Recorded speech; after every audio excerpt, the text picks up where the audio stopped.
बिस्मिल्लाहिर्रहमानिर्रहीम। उम्मुल मोमिनीन हज़रत सैयदा आयशा सिद्दीक़ा रज़ी अल्लाह ताला अन्हा फरमाती हैं, प्यारे आका सल्लल्लाहु अलैहि वसल्लम ने फरमाया, 5 रातें ऐसी हैं कि जिन रातों को भलाइयों के दरवाज़े खोल दिए जाते हैं।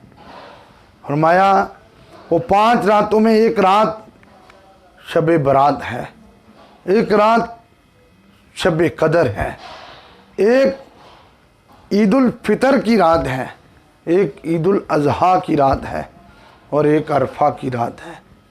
तो ईद उल फितर की रात जो कि आ रही है, जिसको चांद रात भी कहा जाता है, मुस्तफ़ा करीम सल्लल्लाहु अलैहि वसल्लम की हदीस का मफ़हूम कि अल्लाह रब्बुल इज़्ज़त इस रात की घड़ियों में पूरे रमज़ानुल मुबारक में जितने लोगों को जहन्नम से आज़ाद करता है, उन तमाम की गिनती के बराबर इस रात की एक एक घड़ी में सैकड़ों लोगों को जहन्नम से आज़ाद करता है।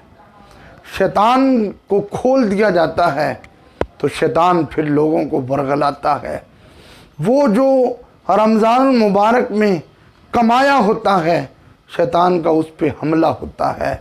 लेकिन मेरे भाइयों, मेरे आका फरमाते हैं इस रात को भलाई का दरवाज़ा खुलता है, लिहाजा हमें इस रात को शैतान के जाल में नहीं फंसना है, हमें रहमान को राज़ी करना है, हमें अपनी बख्शिश का सामान करवाना है, हमें इस रात को कुरान पाक की तिलावत करके, नवाफिल की अदायगी करके अल्लाह रब्बुल इज़्ज़त को राज़ी करना है और अल्लाह से मांगना है। मेरे आका फरमाते हैं अल्लाह को वो बंदा बड़ा ही प्यारा लगता है जो रब से मांगता रहता है। अल्लाह हम सबको अमल की तौफीक अता फरमाए।